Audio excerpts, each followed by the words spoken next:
जय भीम साथियों।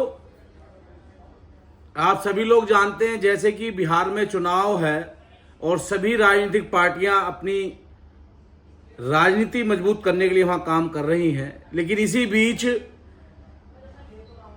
चाहे किसी की भी सरकार बिहार में रही हो, लेकिन एससी समाज का कभी भी उत्थान नहीं हुआ।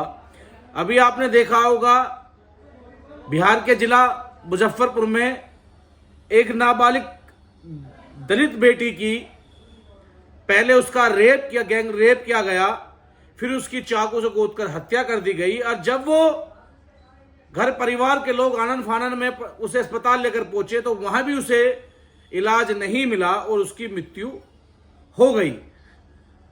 हालांकि वो बेचारी उसकी मृत्यु तो जब ही हो गई थी जब उसे चाकू से गोदा गया था।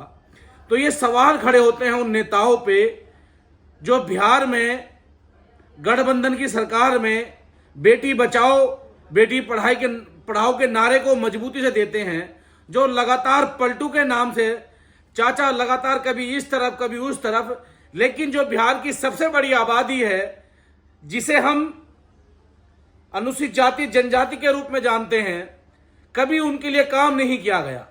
बिहार के हालात आज भी ऐसे हैं कि वहां एससी एसटी समाज के लोग अपने दो वक्त की रोटी के लिए देश के कोने कोने में जाते हैं काम करने के लिए, और जो बेचारे वहां रह जाते हैं वो जातीय हिंसा या हैवानियत का शिकार होते हैं। मेरी आप सबसे हाथ जोड़ के अपील है, आखिर ये शोषण पूरे देश में एससी एसटी का कब तक होता रहेगा? चाहे बिहार हो, यूपी हो, मध्य प्रदेश हो, राजस्थान हो या देश का कोई भी कोना हो।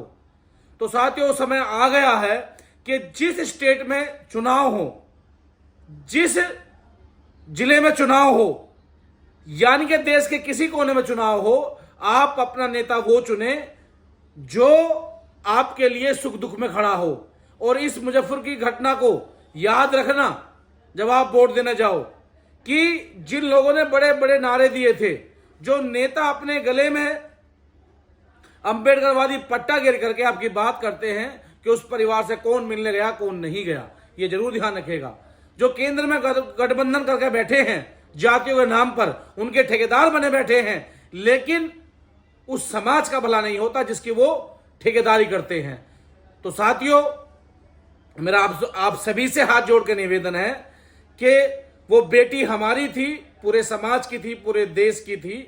उस परिवार को न्याय मिले और जब आपको मौका मिले ऐसी सरकार को इस धरती में दबाने का काम करना, और आने वाली सरकारों को यह जरूर चेताना कि अगर आपने हमारे हक अधिकार की बात नहीं की, हमारी बहन बेटियां बिहार प्रदेश में सुरक्षित नहीं हुई, तो आपको भी उसी तरीके से हराने का काम करेंगे पूर्व सरकारों को करने आप जा रहे हैं।